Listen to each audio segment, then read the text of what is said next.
Gap yo'q Sanjar ovozlariga. Baribir gelikka O'zbekistonda ko'pchilik bolalar, erkaklar, ayollar ham hatto orzu qiladi. Gap yo'q. Yaxshi yomon emas, har kunga bo'ladi. Bir savol sizga janob Jahongir. O'zingizga qachon endi olasiz gelik?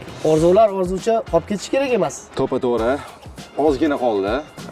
Hozircha gelikka puliga boshqa narsa oldim. Senga addushi birinchi bo'lib, xursand bo'lib ko'rsatmoqchiman. Bitta baho berib olsang. Keyingisi xudo xolasa gelik bo'ladi. Unda chaqiraman. Sen bilan keyin kulushga bosib yuboramiz.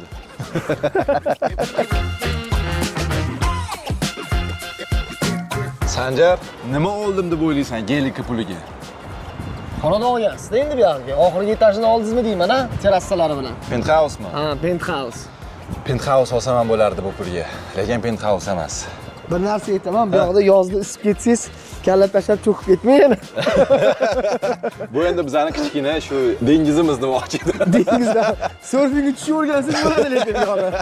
Sanjar, men Energy qora suv proyektidan o'zimizga komanda bilan 150 kvadratli ofis xarid qildim. Sababi oldin onlayn ishlardik, keyin bir xonali xonadonda ishlashni boshladik, keyin 3 xonali xonadonga ko'chdik. Qachondir shu bolalarga so'z berib qo'ydim. Ofis olamiz, o'zimizning studiyalarimizni syomkalar uchun qilamiz. Короче, bo'ladi. Молодец. Remont qilib bo'lganimizdan keyin bitta baho berasan. Ho, remontdan oldin yurib bitta ko'rib olamiz. Bolalar, bir narsa aytaman, ana gap bor-ku, akang kuchaydi. Do'stlar, o'sha xursand bo'lib qo'yasizlar degan umidda biz shu yerda o'sha rasmlarimiz chiqadi. Даже rasmimiz bor, Yangi yil korporativi pitssaxonada kutganmiz-da, ishonsam.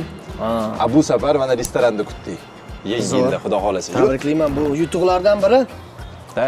Albatta. Endi bizda sizga o'xshagan 3 etajli ofisimiz yo'q. Endi sekin-sekin harakatda biz butun domni sota olmadik hali. Endi harakatingiz boshlandi lekin. Sanjarga o'xshab. Bir baho bering, 151 kvadrat 4 metr patoloklari, Energy qora suv proyekti. Zo'r bo'pti, juda yaxshi. Va Sanjar siz uchun zo'r yangiligim bor. Endi siz va biznesmensiz, ko'p joylarga pul tikib yurasan. Agar Energy kompaniyasidan shu binolaridan tijorat ofislari yoki kommersiya pomeshcheniyalarni xarid qilsang, mendan shaxsiy 1% chegirma hammaga, barcha xaridorlarga. Zo'r-ku, ketdi-yu misolamiz.